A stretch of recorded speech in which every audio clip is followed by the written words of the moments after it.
Okay, folks, so I want to show you something cool about pandas. And it's not the thing that I keep telling you over and over and over again that you need to really have a good sense for in order to use pandas effectively, namely the index.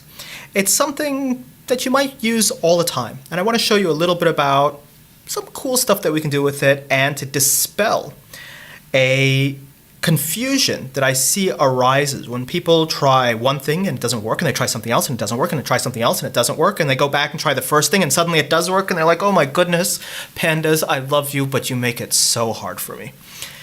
I want to talk about group by and those three common methods that pop up right after the group by: ag or aggregate, apply, and transform. We'll first generate a little bit of sample data, and we'll use that sample data as we talk about group by. Let's take a look. Here I have a data frame. And for this particular example, why don't we do some finance-y type data? Naturally, by ticker, by date, by signal.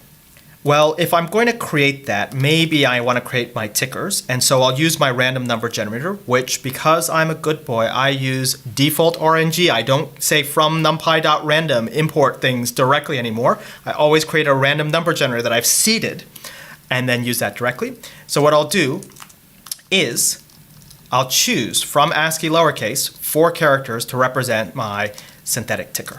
And so here I'll say the size of this thing will be, let's do 5 tickers, each of 4 characters. And what I'll do is I'll view these as 4-character strings, and I'll remove the extra layer of wrapping. And so now I have my tickers. And I don't want to look at just these tickers. I want to look at these tickers over some dates. So I'll use date range from pandas in order to create some dates, and we'll start from the 1st of July. We'll say do maybe 4 specific dates, and we'll have this as a frequency of, say, 1 day. Although we could do 1 minute or 3 minutes or 4 minutes or whatever the case may be that we want to have. Now, I don't want to put this directly in my structure like this, because if I do that, then I'll have each ticker for each individual date, and the size doesn't match up. One of them is 4 in size, the other one is 5 in size, and it blows up on me. No, what I want is the product of these two. I want to repeat these. And this will be an opportunity for us to remember that there are, in the NumPy universe, 2 general ways to repeat something.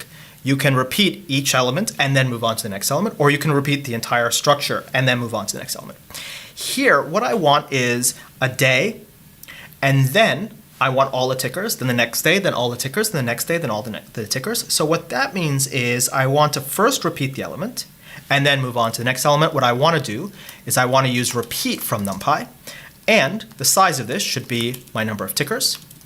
And for the tickers, I want to use tile. I want to say each ticker in sequence, then repeat that tiling of each ticker in sequence, then repeat that tiling of each ticker in sequence.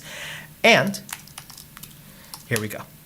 And so here you can see I have 4 days with each ticker for each day.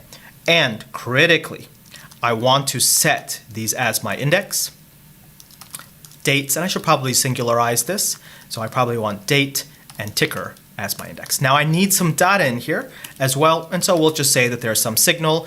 We don't really care that much about the signal. We'll just say it's chosen from a normal distribution of the right particular size, because we're just going to use this as part of our grouping. We're not really going to look at this signal. Although, if you're interested, I can show you some really interesting ways that we could generate maybe some random walks here. But otherwise, you can see we have our nice multi-index with our data.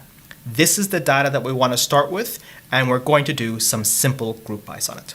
And when I say simple group bys, I don't just mean group by, say, date, and do a min. You already know how to do that. I don't mean group by the ticker and do a max. You've seen that before.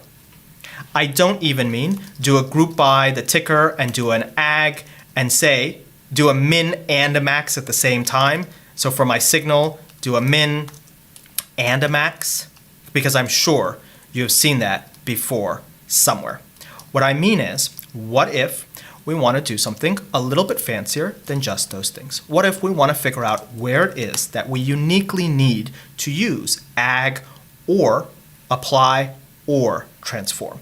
And we even want to take a look at this when we are nesting some operations, for example, doing a group by and then a rolling within that. But stay tuned for our next session when we'll take a look.